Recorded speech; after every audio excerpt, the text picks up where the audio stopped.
Thank you for tuning in to Voice of Yahweh. Just coming with a quick word of encouragement, but before I do that, I want to give honor, glory, and praise to Yahweh, Bahasham, Yahweh Shai, which is the Father, in the name of Yahweh Shai, his Son, who the world ignorantly calls Jesus Christ. Before I do that, I want to give honor to all the soldiers, all the brothers, the Akiyam, who are risking their life every day to go to the highways and byways just to go minister the word, or even when in their jobs, when they stand for the gospel, no matter what.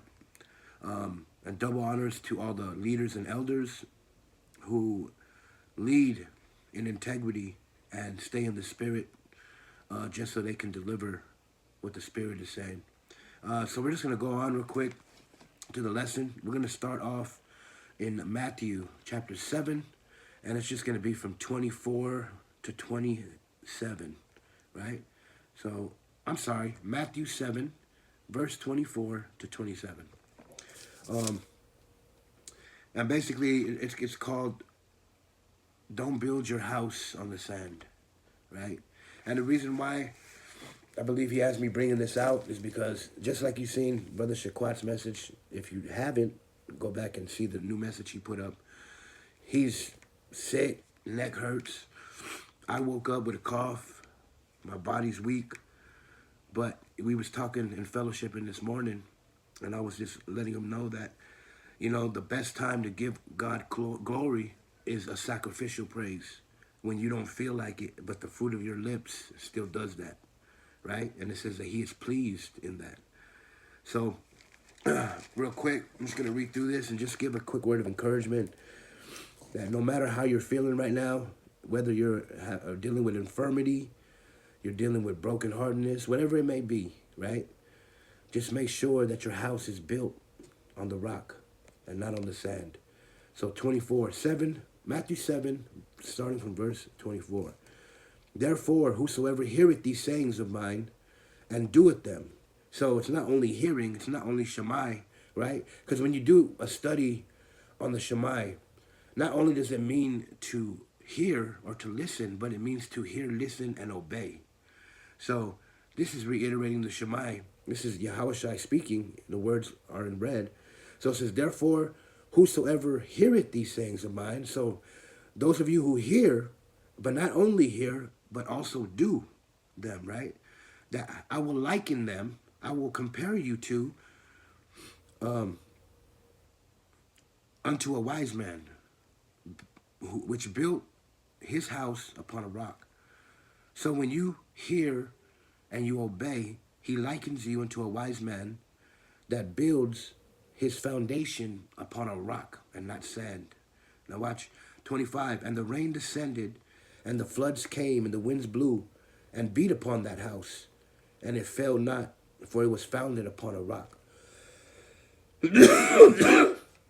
So rain, you know, is basically significant to violent times, or floods, winds, right? It says it beat upon the house, storms, trials. Those are the type of things in significance that beat upon your house, right? And it says, and it fell not, for it was founded upon a rock. So the question I want to ask y'all today is, where have you founded your foundation? Where have you put your foundation? Has it been upon sand, relying on your own flesh, relying on your own ways? Or have you really submitted to the Spirit and repented and really come back to the joy of thy salvation, right? Like I've been saying, that your foundation is once again planted and you know, built on the rock and not on sand. It says when anything comes your way, the sacrifice of praise is still going to come from your lips, and that you ain't going to move. It's not going to move your house. And are we not the temple of the Most High? 26. And every one that heareth these sayings of mine and doeth them not shall be likened unto a foolish man, which built his house upon the sand. And the rain descended, right? The storms came, the floods came, and the winds blew and beat upon that house, and it fell, and great was the fall of it. So I just wanted to bring that out real quick to let you know, and so you can really meditate and think about, is your foundation really laid upon the rock, Are you waking up in the morning, seeking him in the morning? It's one thing to say that, right? It's one thing to know we're supposed to do that, but it's a whole other thing to actually do it, right? And when I woke up this morning, my body was weak. I started developing a cough. I was just gonna rest, sleep, and then I turned on. I woke up real quick and watched Shaquat's message, and you could tell he's under the weather. He's going through it, but yet the praise that was coming out of his mouth was, it wasn't forced. It was no matter what, I'm still going to give the Most High glory. And that's where we have to be, like that house that's built on a solid foundation, on the rock. Who's the rock? The Messiah, right? So we have to make sure that we seek him early in the morning, that he will restore the joy of our salvation, that when we speak to sinners and we speak to transgressors, it says in Psalms 51, you're going to keep hearing me say this, Psalms 51:13, then shall the soul be converted, or then shall the sinner and the transgressor be converted. A lot of times we keep enduring in this truth, right? We're not going to give up on the Most High, but we're not doing what we need to do as far as praying, studying.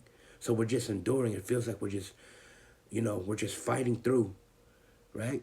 But there's a difference when the oil is present, and the oil only comes in the midst of storms, in the midst of trial, in the midst of affliction, right? But the Bible also says that in the midst of affliction, that's when he keeps you.